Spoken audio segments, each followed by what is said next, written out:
isa lang masasabi ko, tigilan mo si Aaron.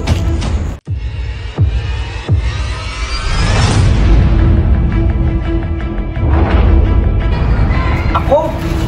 Gulit na gulit ako. Hindi ba ba halata? Ano? Dito may alam ka dito? Walang kaalam-alam si Lito doon. Ako lang na may alam lahat. Sabi ko sa'yo, ha? Tonel, ikaw marinig. Alam mo, kaibigan kita. Papayong kaibigan lang. Kapatid mo siya. Iintrigahin mo na naman ako. Alam mo, hindi intriga siya eh. Kasi, Teka nga. totoo diba?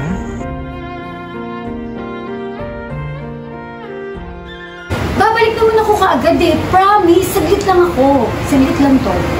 Hindi ka ba nahihiya? Magkarelasyon tayo. Ang daming nakakaalam na nagkarelasyon tayo. Kaya nga gusto kong putulin kung ano man yung namamagitan sa Oo, atin tanggap ko yun kahit nasasaktan ako. Tanggap kong puputulin mo yung relasyon mo sa akin. Pero pakiusap ko, huwag si Leticia. Linda? Leticia, gusto sana ako sabihin sa'yo. Alam mo, Aaron, kahit alam ko na yun, naiintindihan ko na yun, kasi sinabi na sa akin yun. Hindi yun, Leticia eh. Iba yung gusto kong sabihin sa'yo eh. May basbas nga ba tumitigas mo? Kasama mo pa yung baklang yun, chismosan. Hoy! Madaan-daan ka sa pananalita. Baka malalaman nila kung anong nalalaman ko. Leticia, ano to?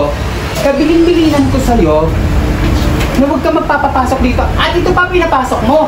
Sinasabi ko na sa'yo, Leticia, hindi maaari nandito to sa Aaron. Nagugulan ako, anong nangyayari dito? Tsaka kilala ko itong lalaki ito ah. Kakain lang sana ako ng longi. Ngayon dumating ka chismisa na tayo dito. Ang dami mong hanas. Alam mo, tayo.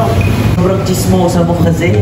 Hindi mo Yung tigilan mo yan, dumidikit na yung dila mo sa'yo. Nasasaktan ka ba? O naiingit ka? Nasasaktan ako, Leticia. Pero hindi ko kailangan mainggit sa'yo.